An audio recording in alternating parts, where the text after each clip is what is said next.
ፀሐይ አካል አላት፣ ብርሃን አላት፣ ሙቀትም አላት። ነገር ግን ሶስት ፀሐይ አንላትም፣ አንድ ፀሐይ እንጂ። ውሃም እንዲሁ ይዘት፣ እርጥበትና ቅዝቃዜ ያለው። እነዚህ የፈጣሪን ምስጢራዊ አንድነትና ሶስትነት እንዴት ያስረዱናል? ምስጢረ ሥላሴን በቀላሉ የሚረዱባቸው ድንቅ ምሳሌዎችንና ትምህርቱን በዚህ ቪዲዮ እናያለን። ሰላም የአልፋ ተዋሕዶ ቤተሰቦች እንደምን አላችሁ? የእግዚአብሔር ጸጋና ሰላም ከሁላችንም ጋር ለዘላለሙ ይኑር። ለቻናላችን አዲስ ከሆኑ ሰብስክራይብ በማድረግ ይህ መንፈሳዊ በረከት ለሌሎች እንዲደርስ ላይክ በማድረግ አሁኑኑ ቤተሰብ ይሁኑ። ምስጢረ ሥላሴ። ሰለሰ ሶስት አደረገ ካለው የግዕዝ ግስ የተገኘ ሲሆን ሥላሴ ማለት ሶስትነት ማለት ነው። በዚህ ትምህርት የአምላክን አንድነት ሶስትነት እንማራለን። የምስጢረ ሥላሴን ትምህርት በምንማርበት ጊዜ ከሂሳብ ቀመር ሕግ አስተሳሰብ ውጭ ሆነን ነው። ምክንያቱም መንፈሳዊ ጥበብና ምስጢር በዓለማዊ ዕውቀት ምርምር ሊደረስበት አይችልምና። የሃይማኖት ነገር ቁሳዊ ሳይሆን መንፈሳዊና በሃይማኖት ሆኖ በመንፈሳዊነት የሚታወቅና የሚታመን ነው። የምስጢረ ሥላሴ ትምህርት በብሉይ ኪዳን ሰውን በመልካችን እንደ ምሳሌያችን እንፍጠር አለ ዘፍጥረት 1:26። ከዚህ ቃል በፊት እግዚአብሔርን የሚመስል ፍጡር መኖሩን የሚገልጽ ባለመኖሩ በመልካችን የሚለው አምላክ ከአንድ በላይ የሆነ የራሱ መልክ እንዳለው ያስረዳል። እግዚአብሔር ዓለምን ሲፈጥር ምንም ረዳት እንዳላስፈለገው በኢሳይያስ 40:12 ላይ ተጽፎ እናገኛለን። በመሆኑም በመልካችን የሚለው ሶስትነቱን ከአንድ በላይ መሆኑን አለ የሚለው ደግሞ አንድነቱን ይገልጽልናል።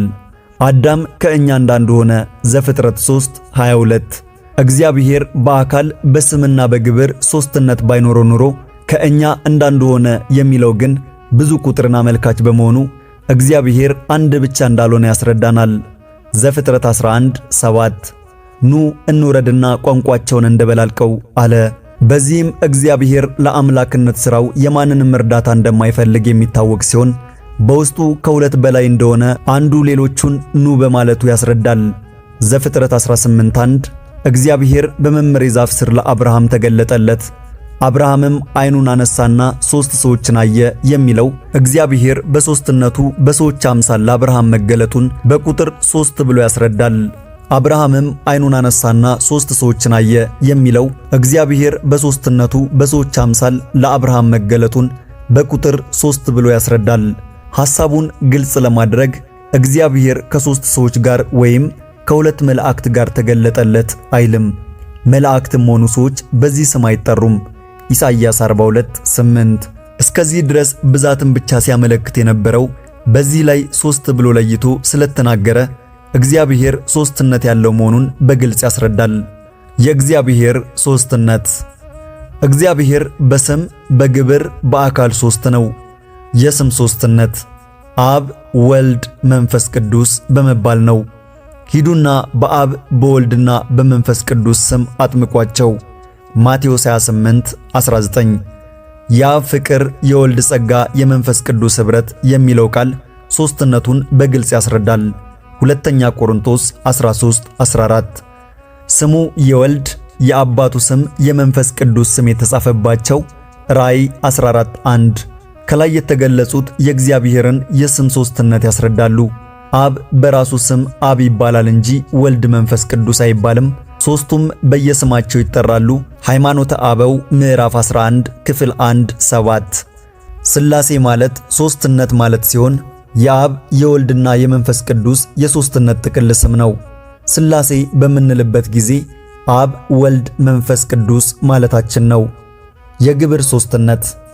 ግብር ሥራ ማለት ሲሆን በዚህ ትምህርት የእግዚአብሔር የግብር ሦስትነት አብ አባት፣ ወልድ ልጅ፣ መንፈስ ቅዱስ ሰራጺ መሆናቸውን እናያለን። አብ ማለት አባት ወይንም ወልድን የወለደ ማቴዎስ 3:17፣ አሰራጺ መንፈስ ቅዱስን ያሰረጸ ዮሐንስ 15:26፣ ወልድ ተወላዲ ወይም ከአብ የተወለደ ሉቃስ 1:35፣ መንፈስ ቅዱስ ማለት ሰራጺ ከአብ የሰረጸ ዮሐንስ 15:26 ማለት ነው። አብ አባት፣ ወልድ ልጅ፣ መንፈስ ቅዱስ እስትንፋስ ወይንም ሕይወት በማለቱ የግብር ሦስትነቱ የስሙን ሦስትነት ይገልጻል። ይህ ማለት ግን አብ አባትና አስገኝ ስለተባለ ከአብና ከወልድ አይቀድምም አይበልጥምም። ወልድም ከአብ አያንስም ከመንፈስ ቅዱስም አያንስም። መንፈስ ቅዱስም ከአብ ከወልድ አያንስም። ሁሉም እኩል በአንድነትና በሦስትነት ይመሰገናሉ። የአካል ሦስትነት ለአብ ለወልድ ለመንፈስ ቅዱስ ለራሳቸው ፍጹም ገጽ፣ ፍጹም መልክ፣ ፍጹም አካል አላቸው። ገጽ ፊት ማለት ሲሆን ከአንገታችን በላይ የሚታዩት የሰውነት ክፍሎቻችንን ዓይን፣ ጆሮን የመሳሰሉትን ያጠቃልላል። መልክ በእያንዳንዳቸው የሰውነታችን ክፍሎች እግር፣ እጅ፣ ራስ፣ ፀጉር፣ ዓይን፣ ጆሮ ወዘተ ተብለው ሲጠሩ ነው። አካል በአጠቃላይ ሙሉ የሰውነታችን ክፍል ነው። የፍጡራን አካል የሚታይ፣ የሚዳሰስ፣ የሚመጠን፣ የሚወሰን ሲሆን የሥላሴ አካል ግን የማይታይ፣ በእጅ የማይዳሰስ፣ በቦታ የማይወሰን፣ በሁሉም ሙሉ ነው። መዝሙር 138:7 የእግዚአብሔር የአካል ሦስትነት በማቴዎስ 3:16 እንደተገለጠው አብ በደመና ወልድ በለበሰው ሥጋ መንፈስ ቅዱስ በርግብ አምሳል በመሆን በግልጽ ታይቷል። በሌላም በኩል ለአብርሃም በሦስት ሰዎች አምሳል የተገለጠለት በአካል ሦስት መሆኑን ሲያስረዳ ነው። የሥላሴ ሦስትነት ከሰዎች ሂሳብ ቀመር ልዩ ስለሆነ ቅድስት ሥላሴ ልዩ ሦስትነት ይባላል። በሂሳብ ግን አንድ ሲሆን ሦስት የሚሆን ነገር የለምና የየራሳቸው የሦስትነት ስም፣ ግብር፣ አካል አላቸው። የእግዚአብሔር ሦስትነት በሦስት ነገሮች በስም በግብር በአካል ብቻ ሲሆን በሌላው ሁሉ ለምሳሌ የእግዚአብሔር ሦስትነት በሦስት ነገሮች በስም በግብር በአካል ብቻ ሲሆን በሌላው ሁሉ ለምሳሌ በባህሪ በሕልውና ዮሐንስ 14:8 በፈቃድ በስልጣን በመፍጠር አንድ ነው። ለአብ ለወልድና ለመንፈስ ቅዱስ በተለያየ ሥራና ደረጃ ተጽፎ ብናገኝም የስማቸውን የግብራቸውንና የአካላቸውን ሦስትነት ለመግለጽ እንጂ በአንዱ ሥራ ሁሉም አሉበት። ዓለምን ፈጥሮ እየገዛ ያለ ሰው ሆኖ ዓለምን ያዳነ አምላክ አንድ ብቻ ነው። ኤፌሶን 4:5 ከዊን ኩነት ወይም ከዊን ማለት ሁኔታ ወይም መሆን ማለት ሲሆን ይህም በሰው ነፍስ ምሳሌ ይገለጻል። ነፍስ አንዲት ስትሆን ሦስት ባህሪያት ኩነት አሏት። ነፍስ አንዲት ስትሆን ሦስት ባህሪያት ወይም ኩነታት አሏት።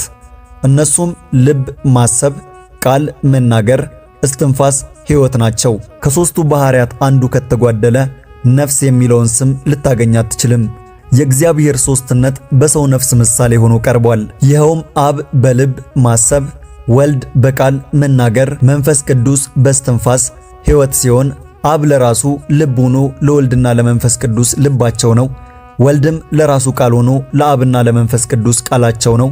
መንፈስ ቅዱስም ለራሱ ሕይወት ሆኖ ለአብና ለወልድ ሕይወታቸው ነው። በእግዚአብሔርነቱ ልብ፣ ቃል፣ ሕይወት አለ።